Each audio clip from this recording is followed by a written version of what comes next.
Pre education centre पर आपका स्वागत है। आज हम प्रेजेंट परफेक्ट कंटिन्यूअस टेंस का अंग्रेजी में ट्रांसलेशन करना सीखने वाले हैं।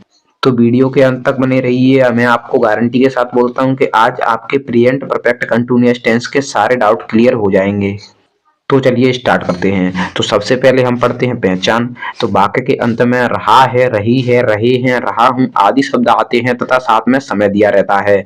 जैसे मैं 2 बजे से पढ़ रहा हूं, तो ये वाक्य के अंत में मिल गया रहा हूं और इसमें समय दिया है 2 बजे। इसी प्रकार वाक्यों में समय दिया रहता है। अब इसके रूल्स पढ़ लेते हैं। तो रूल नंबर 1 है, एक वचनकर्ता के साथ हैज बीन तथा बहुवचनकर्ता के साथ हैव बीन सहायक क्रिया लगाते हैं। तो जहां एक वचनकर्ता आएगा वहां पर हैज बीन लगेगा और बहुवचनकर्ता आएगा वहां पर हैव बीन लगेगा। उसके बाद है वर्ब की फर्स्ट फॉर्म में आईएनजी जोड़ते हैं। तो वर्ब में यहाँ पर आईएनजी जुड़ जाएगी क्रिया में। उसके बाद है निश्चित समय के लिए सिंस तथा अनिश्चित समय के लिए फोर लगाते हैं। तो निश्चित समय और अनिश्चित समय को थोड़ा समझ लेते हैं। तो देखिए, जहां पर बजे यानी 2 बजे, 3 बजे, 4 बजे या फिर सुबह, शाम, वार जैसे कोई वार हो, सोमवार, मंगलवार, बुधवार, महीने का कोई नाम हो, जनवरी, फरवरी, मई, जून, साल का नाम हो 2019, 2020, 2022, 2024, तो वहां पर निश्चित समय होता है। कहने का अर्थ यह है जो निश्चित समय है यानी 3 बजे, 4 बजे, सुबह, शाम, वार, महीने का नाम, साल का नाम। और अनिश्चित समय ये गिन कर दिया जाता है, जैसे 2 घंटे, 2 महीना, 2 दिन, 2 साल।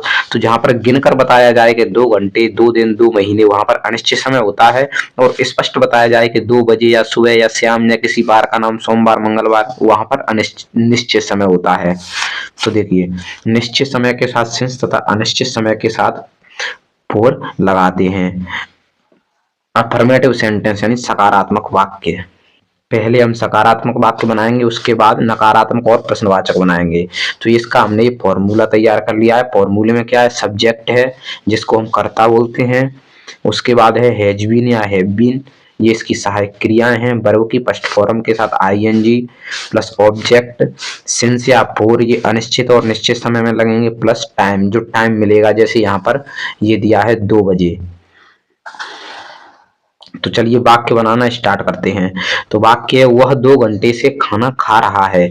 तो देखिए, वह 2 घंटे से खाना खा रहा है, तो सबसे पहले तो वो कर्ता यानी सब्जेक्ट। तो सबसे पहले हम सब्जेक्ट लिखेंगे। तो सब्जेक्ट क्या है, वह, तो वह की मीनिंग होती है ही। अब ही लिखने के बाद अब लिखेंगे सहायक क्रिया। तो ये एक वचन है तो हैज बीन लग जाएगा। तो यहाँ पर लिख देते हैं has been, he has been. अब उसके बाद क्रिया, तो क्रिया क्या है, खाना। तो खाने की मीनिंग होती है ईट। तो ईट, और यहाँ पर वर्ब की फर्स्ट फॉर्म के साथ आईएनजी लगना है, तो ईटिंग। खाना खा रहा है तो ईटिंग द फूड। अब उसके बाद है ऑब्जेक्ट, यहाँ पर खाना फूड हो गया। उसके बाद है सिंस या फोर। तो यहाँ पर देखिए गिन कर दिए हैं 2 घंटे, तो ये अनिश्चित समय हो जाएगा, तो यहाँ पर लगेगी फोर। फोर। अब उसके बाद टाइम, तो टाइम क्या है, 2 घंटे, तो यहाँ पर लग देंगे 2 आवर। घंटे की मीनिंग आवर होती है, 2 आवर्स हो जाएगा। उसके बाद दूसरा वाक्य दिया है राम 3 बजे से घर जा रहा है। तो यहाँ पर सबसे पहले सब्जेक्ट लिखेंगे। तो सब्जेक्ट है यहाँ पर राम, तो राम। उसके बाद सब्जेक्ट के साथ सहायक क्रिया। तो सहायक क्रिया यहाँ पर हैज बीन लगेगा क्योंकि ये एक वचन है, तो हैज बीन, हैज बीन। उसके बाद क्रिया क्या है, जाना। वर्ब की फर्स्ट फॉर्म में आईएनजी लगती है, तो जाने की मीनिंग हो जाएगी गो, और इसमें लग जाएगी आईएनजी, गोइंग। गो के साथ टू, कहाँ जा रहा है, घर। तो घर की मीनिंग हो जाएगी होम, ये ऑब्जेक्ट है। अब उसके बाद आता है सिंस या फोर। तो यहाँ पर 3 बजे, तो ये निश्चित समय है, तो सिंस, सिंस। उसके बाद है 3 बजे। तो 3 बजे की मीनिंग होती है 3 की 3 बजे की ओ क्लॉक, 3 ओ क्लॉक। उसके बाद है हम सुबह से कार्य कर रहे हैं। तो देखिए सबसे पहले हम, तो यहाँ पर हम की अंग्रेजी लिखेंगे। तो हम की अंग्रेजी होती है बी, बी। उसके बाद बी, तो हम बहुवचन करता है, तो यहाँ पर हैव बीन लग जाएगा। तो हैव और बीन। हैव बीन लगाने के बाद इसमें क्रिया है डू, यानी करना, तो डूइंग हो जाएगा। बी हैव बीन डूइंग, कार्य की मीनिंग होती है वर्क, तो वर्क। अब उसके बाद है सिंस या फोर, तो यहाँ पर सुबह है, निश्चित है, तो सिंस, सिंस। उसके बाद है सुबह की मीनिंग है morning. We have been doing a work since morning. उसके बाद है मैं 2 घंटे से बाजार जा रहा हूं, तो देखिए यहाँ पर मैं है, तो मैं की मीनिंग है आई, तो हम लिख देते हैं आई। आई के बाद अब लगेगी सहायक क्रिया, तो हैज बीन या हैव बीन लगता है, यहाँ पर मैं को बहुवचन कर्ता में गिना जाता है, तो हम लिख देंगे हैव बीन, हैव बीन। उसके बाद क्रिया क्या है इसमें, तो क्रिया है जाना, तो जाने की मीनिंग है गो, तो गो। अब इसमें फर्स्ट फॉर्म में आईएनजी लगती है वर्ब की में, तो यहाँ पर वर्ब गो है, तो इसमें हो जाएगी गोइंग। गो के साथ टू हमेशा लगता है और यहाँ पर भी लगेगा, तो I have been going to. अब आता है ऑब्जेक्ट, तो ऑब्जेक्ट क्या है, बाजार, कहाँ जा रहे हैं, बाजार, तो मार्केट, मार्केट। अब उसके बाद है सिंस या फोर, तो सिंस फोर में यहाँ पर देखिए 2 घंटे, तो निश्चित समय है, स्पष्ट दिख रहा है, तो यहाँ पर फोर लग जाएगा, फोर। उसके बाद 2 घंटे की यहाँ पर हम अंग्रेजी लिख देंगे, तो 2 आवर्स, 2 आवर्स।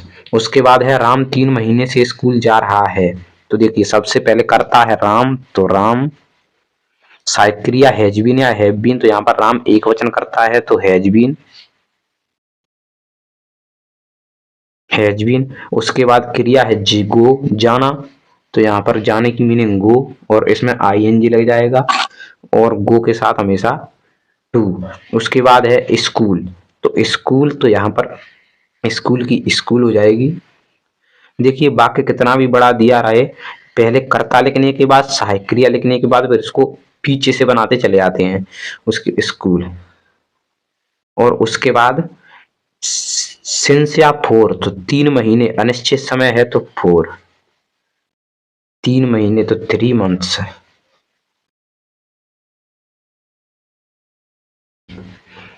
उसके बाद है वह 5 बजे से पत्र लिख रही है, तो देखिए यहाँ पर रही है लिखा है, तो ही की जगह पर यहाँ आएगा सी, तो सी। अब उसके बाद एक वचन है, तो हैज बीन, क्या कर रही है, लिख रही है, क्रिया क्या है यहाँ पर लिखना, तो लिखने की मीनिंग होती है राइट, तो यहाँ पर हो जाएगी राइटिंग, क्योंकि आई एन जी लगनी है, राइटिंग ए। उसके बाद लिखने के बाद है पत्र, तो लेटर, लेटर। समय क्या है, 5 बजे से, तो इसमें निश्चित समय है 5 बजे, तो यहाँ पर लग जाएगी सिंस, 5 बजे, तो FIVE 5 ओ क्लॉक, बजे की मीनिंग होती है ओ क्लॉक। आशा करता हूँ ये आपको अच्छे से समझ में आ गए होंगे। सभी से मेरी इतनी रिक्वेस्ट रहेगी कि चैनल को सब्सक्राइब जरूर करें, कई लोग वीडियो देखकर चले जाते हैं और चैनल को सब्सक्राइब नहीं करते हैं। तो मिलते हैं आपको फिर किसी नए टॉपिक के साथ, जब तक के लिए जय हिंद, जय भारत, धन्यवाद।